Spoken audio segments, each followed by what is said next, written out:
ఆ YCP senior leader కూటమి ప్రభుత్వాన్ని బాగా డిస్టర్బ్ చేస్తున్నారా? ఆ మధ్య కొన్నాళ్ళు కామైన నాయకుడు తిరిగి గొంతు సవరించుకోవడాన్ని ప్రభుత్వ పెద్దలు అస్సలు జీర్ణించుకోలేకపోతున్నారా? ఎక్కువ మాట్లాడుతున్నాడు, లోపలేసేయండి అని అంటున్నారా? ఆయనకు సంబంధించిన లూప్ హోల్స్ వెతకమని కొందరికి బాధ్యత అప్పగించారా? ఎవరా లీడర్, ఏంట వ్యవహారం? పేర్ని నాని మాజీ మంత్రి, కృష్ణా జిల్లాకు చెందిన వైసీపీ సీనియర్ నేత. పార్టీ అధికారంలో ఉన్నప్పుడు టీడీపీ జనసేనపై తీవ్ర స్థాయిలో విరుచుకుపడ్డ నాయకుల్లో పేర్ని నాని కూడా ఒకరు. అలాగే ఉమ్మడి కృష్ణా నుంచి కొడాలి నాని, జోగి రమేష్, వల్లభనేని వంశీ అప్పటి ప్రతిపక్షాల మీద మాటల తూటాలు గట్టిగానే పేల్చారన్న అభిప్రాయం ఉంది. ఇక పవర్ పోయాక కొడాలి నాని ఎక్కడున్నారో కూడా అడ్రస్ లేనట్టు మారిపోగా వల్లభనేని వంశీ జైల్లో ఉన్నారు. జోగి రమేష్ బయటున్నా స్పీడ్ బాగా తగ్గిపోయింది. కానీ పేర్ని నాని మాటల స్పీడ్ మాత్రం తగ్గలేదన్న అభిప్రాయం కూటమి పెద్దల్లో ఉందట.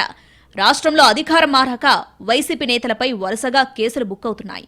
ఈ క్రమంలోనే కొడాలి నానిపై 3 కేసులు నమోదవగా వల్లభనేని వంశీ మీద 8 కేసులున్నాయి.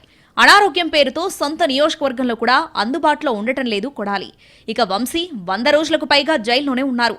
జోగి రమేష్ మీద 1 కేసుండగా మరిన్ని కేసులు రిజిస్టర్ అయ్యే దశలో ఉన్నట్టు తెలుస్తోంది.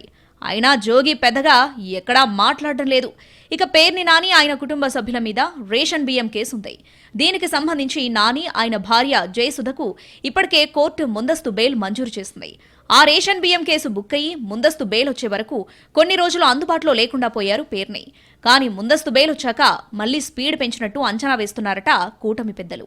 జిల్లాకు సంబంధించిన అంశాలతో పాటు జగన్పై వచ్చే విమర్శలకు కూడా పేర్ని నాని ప్రభుత్వానికి పదే పదే కౌంటర్స్ ఇవ్వడం ప్రభుత్వ పెద్దల్ని డిస్టర్బ్ చేస్తున్నట్టు కనిపిస్తుందని అంటున్నారు పరిశీలకులు. దీంతో పేర్ని వాయిస్ ని మ్యూట్ చేయడం ఎలా కన్న అంశంపై చర్చ జరుగుతున్నట్టు చెప్పుకుంటున్నారు. ఆయన మీద ఇప్పటికే రేషన్ బియ్యం మిస్సింగ్ కు సంబంధించి 1 కేసు నమోదవగా విచారణ దశలో ఉంది. దీనికి సంబంధించే ముందస్తు బెయిల్ మీద ఉండగా ఇతరత్ర ఎక్కడ దొరుకుతారా అని ప్రభుత్వం జల్లెడపడుతున్నట్టు ప్రచారం జరుగుతోంది. జగనన్న ఇళ్ల స్థలాలకు సంబంధించి ఎన్నికల సమయంలో నకిలీ ఇళ్ల పట్టాల పంపిణీ చేశారనే ఆరోపణలు, పోర్టు కోసం భూములు ఇచ్చిన వారికి పరిహారం చెల్లింపుల్లో ఏమన్నా అక్రమాలు జరిగాయా అన్న విషయాలపై కూడా ఆరా తీస్తున్నారట. జిల్లాలో వైసీపీ నుంచి స్పీడ్గా ఉన్న ఒకే ఒక్క నేత పేర్ని నాని అని, ఆయన ప్రతి విషయంలో తమను అనవసరంగా కార్నర్ చేస్తున్నారన్న అభిప్రాయం ఉందట కూటమిలో. అలాగే జిల్లాకు చెందిన తమ పార్టీ నాయకులు కూడా పేర్ని నాని మీద సరిగ్గా ఫోకస్ పెట్టడం లేదన్న అభిప్రాయం టీడీపీ అధిష్టానానికి ఉన్నట్టు తెలుస్తోంది.